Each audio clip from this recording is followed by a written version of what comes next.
हम बात करने वाले हैं टॉप 10 बेस्ट वेब सीरीज जिसे एमएक्स प्लेयर पर हिंदी में बिल्कुल फ्री में देख सकते हैं। नंबर 10 पर आता है कैंपस डायरीज। यह एक teenage drama comedy web series है। हालांकि एक मर्तबा डायरीज इंडियन कॉलेज लाइफ पर आधारित एक रेगुलर शो की तरह लग सकता है, लेकिन इसका कॉन्सेप्ट इससे कहीं आगे जाता है। नंबर 9 पर आता है रूहानियत। यह एक ड्रामा रोमांस वाली वेब सीरीज है। रूहानियत की कहानी परसा और सबीर के इर्द गिर्द घूमती है, जिसका प्यार पर अपना अलग अलग नज़रिया है। जबकि परसा सच्चे प्यार की शक्ति और अस्तित्व में विश्वास रखती है, वहीं पिछले कुछ अनुभव के बाद सबीर ने इसमें विश्वास खो दिया। हालांकि जब परसा को सबीर से प्यार हो जाता है तब दोनों के लिए चीज़ें बदल जाती हैं, जैसा कि वे एक दूसरे के लिए अपनी भावनाओं का पता लगाते हैं। ऑडियंस को एक बहुत ही महसूस प्रेम कहानी का अनुभव होता है, जिसे ज़रूर देखना चाहिए। नंबर 8 पर आता है इंदौरी इश्क। यह एक कॉमेडी ड्रामा रोमांस वाली वेब सीरीज है।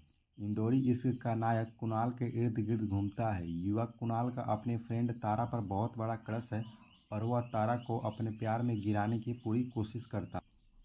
नंबर 7 पर आता है फ्लेमस। यह एक ड्रामा रोमांस कॉमेडी वाली वेब सीरीज है। इस कहानी में रजत अपनी क्लास का टॉपर है, जिसमें अपनी नई ट्यूशन मेट इशिता से प्यार हो जाता है। इशिता को लुभाने के लिए वो पुराने स्कूल के तरीके का उपयोग करता है। अपनी क्रश को उसके होमवर्क में मदद करता है। नंबर 6 पर आता है मत्स्य कांड। यह एक चार्मिंग कॉन आर्टिस्ट है और यह शो उसके विभिन्न कांडों धोखाधड़ी की पड़ताल करता है। वह हर उस पुलिस वाले से बच निकलने में कामयाब हो जाता है जो उसके मामले की लगभग सहजता से जांच करने का विकल्प चुनता है। जैसे ही एसीपी तेजराज को धड़ा मामले की जांच करने के लिए कहा जाता है, भारत के सबसे ज़बरदस्त कॉन आर्टिस्ट के लिए समस्या पैदा होने लगती है। जैसे ही पुलिस चोर का पीछा शुरू हो जाता है, दर्शकों को मज़ेदार कंटेंट मिलना शुरू हो जाता है। नंबर 5 पर आता है भौकाल। यह एक एक्शन क्राइम वाली वेब सीरीज है। नवनीत सिखेरा बढ़िया ज़िंदगी जी रहे थे। उसके पास एक अच्छी नौकरी थी। हाल ही में उन्होंने एक खूबसूरत महिला से शादी की और जीवन में चीज़ें तब बदल जाती हैं जब उन्हें सीनियर अध्यक्ष के रूप में मुजफ्फरपुर नगर ट्रांसफ़र कर दिया जाता है। जब वह भारत के सबसे खतरनाक इलाकों में से एक में पहुंचते हैं तो उन्हें कई मुश्किलों का सामना करना पड़ता है। इस सीरीज़ में हमें ऐसे कई मोड़ देखने को मिलते हैं। नंबर 4 पर आता है हेलो मिनी। रिवाना बनर्जी उस आदर्श जीवन का नेतृत्व कर रही हैं जिसकी हर महिला इच्छा करती है। उसके पास प्यार करने वाले माता पिता, एक देखभाल करने वाला प्रेमी और एक अच्छा करियर है। चूँकि वह मुंबई के कई व्यस्त इलाकों में रहती हैं, इसलिए रिवाना एक इंडिपेंडेंट महिला है।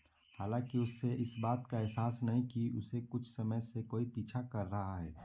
एक व्यक्ति उसके हर सीन का निगरानी कर रहा है और जैसे ही ये पता चलता है कि ये कोई फैन नहीं, उसकी ज़िंदगी की सारी चीज़ें बदल जाती है। नंबर 3 पर आता है हाई। यह एक एक्शन ड्रामा थ्रिलर वाली वेब सीरीज है। इस कहानी में जैसे ही शिव को पता चलता है कि ज़िंदगी में नशीले पदार्थ के सेवन करने के अलावा और भी बहुत कुछ है, तो वह अपनी लत से छुटकारा पाने के लिए पुनर्वास केंद्र में जाता है। इस केंद्र को चलाने वाले 3 डॉक्टर के साथ ऊपर से कुछ सामान्य लग सकता है, लेकिन भीतर से यह बहुत गड़बड़ है, जो आपको इस वेब सीरीज में देखने के बाद पता चलेगा। नंबर 2 पर आता है एक थी बेगम। यह एक सीरीज एक सच्ची कहानी पर आधारित है। जहीर और मकसूद के बीच कभी बहुत अच्छे संबंध थे। हालांकि ज़िंदगी में कई मोड़ के साथ उनके बीच मजबूत सामना बल विकसित हुई। जैसे ही अंडरवर्ल्ड के 2 गुंडे के बीच टकराव होता है, जहीर मारा जाता है। इसके बाद जहीर की पत्नी अशरफ मकसूद ने बदला लेने का कसम खाती है। वह मकसूद को अपनी सुंदरता के जाल में फंसाती और अपने दिमाग का इस्तेमाल कर उसका सब कुछ तबाह कर देती है। नंबर 1 पर आता है रक्तांचल। 80 के दशक की पूर्वांचल क्राइम सेटिंग की घटनाओं से प्रेरित रक्तांचल दर्शकों को बेहतरीन गैंगस्टर कंटेंट प्रदान करता है।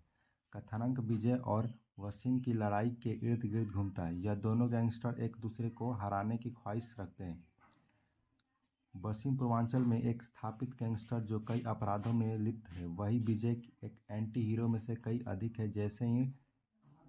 जैसे ही सत्ता हासिल करने का संघर्ष जारी रहता है, एक रक्तपात पूरे क्षेत्र में फैल जाता है। यह वीडियो आपको कैसी लगी कमेंट बॉक्स में ज़रूर बताएं और कौन सी वेब सीरीज़ आपको सबसे अच्छी लगी वो भी कमेंट में ज़रूर बताएं। मिलते हैं अगले वीडियो में, तब तक धन्यवाद।